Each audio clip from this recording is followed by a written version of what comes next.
Bonjour tout le monde, c'est Mister Good Trade pour l'analyse du crédit agricole pour le 30 avril. Alors j'espère que cette vidéo va marcher puisque la précédente que j'ai faite, j'avais oublié de brancher mon micro donc on n'entendait pas de son, donc j'ai parlé pour rien. Donc nous voilà pour l'analyse technique.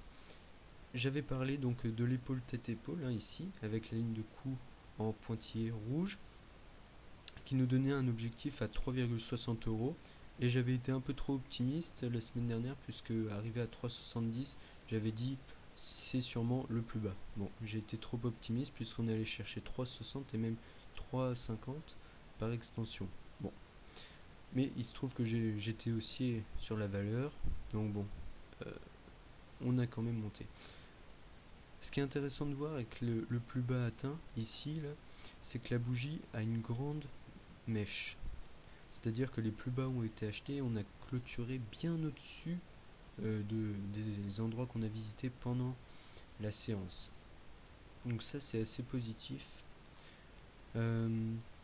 Attention, la semaine prochaine ça risque de chahuter puisque à 3,98 on a l'ancien support qui va être une grosse résistance, la moyenne mobile à 20 séances qui va être aussi une résistance, puis les 4 euros, résistance psychologique. Donc ça fait pas mal de monde au même endroit. Bon, j'en avais parlé dans ma dernière analyse. On a retourné la moyenne mobile à 7 séances. Donc ça c'est plutôt positif. Attention, on est toujours sous la moyenne mobile à 20 séances, donc en tendance baissière. Il va falloir s'en affranchir et la retourner pour retourner la tendance. Mais il y a des signaux assez encourageants aussi. Cette bougie là englobe intégralement la bougie rouge précédente. Ça s'appelle un englobement haussier. Et donc en chandelier japonais, c'est un signal haussier. Donc en cas de hausse, on ira chercher le haut de la fourchette d'Andrews en bleu qui a déjà été sollicité mais jamais franchi. Donc ça va jouer le rôle de grosse résistance. Et le gap ici vers 4,47 devrait nous donner du fil à retordre aussi, je pense. Au niveau des indicateurs, le MACD repasse positif. Alors ça c'est super. J'en avais parlé aussi dans ma dernière analyse. Donc ça c'est un très bon signal haussier. Au niveau du William R, il y a eu un léger remous ici là. Alors, théoriquement, faut aller la chercher en ligne droite, l'autre zone du William R. Bon là ça s'est pas fait en ligne droite, donc il y a une petite faiblesse du mouvement, mais on est quand même reparti.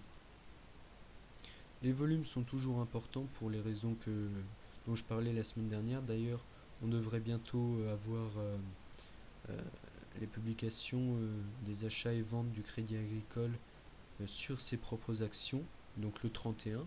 Je peux vous donner le lien, il suffit de m'envoyer un mail. Donc voilà, plutôt des signaux encourageants donc en journalier. Maintenant on va passer du côté de l'hebdomadaire, aussi il y a des signaux encourageants,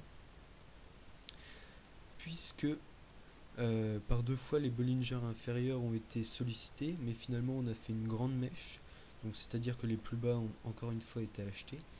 La moyenne mobile à 7 semaines elle se trouve à 4,35 et à 20 semaines à 4,60, donc ça va être des grosses résistances à franchir. Également, on a aussi un englobement haussier ici, puisque l'intégralité de la bougie verte englobe la bougie rouge, donc ça pareil en chandelier japonais c'est très positif. On attend la suite. Le MACD repasse rouge en semaine, mais ça s'est déjà vu la dernière fois, le faible croisement POF avait été invalidé en une semaine. On peut espérer faire pareil la semaine prochaine. Le William R va bientôt croiser son signal, donc bon il marche pas trop les dernières fois, bon il a déjà marché, on va espérer qu'il va marcher cette fois-ci. S'il coupe donc cette ligne, théoriquement il va rejoindre l'autre ligne, donc ça c'est intéressant aussi. Donc voilà, je reste haussier sur le crédit agricole. Autre chose d'important, c'est le FESF qui devrait s'élargir, qui devrait élargir son action aux banques. Donc ça, avant il pouvait aider uniquement les États, mais apparemment il pourrait bientôt aider les banques. Alors j'ai lu ça en coup de vent, mais j'attends confirmation. Euh, voilà, c'est plutôt très encourageant pour la suite. Je vous souhaite un agréable week-end et à bientôt.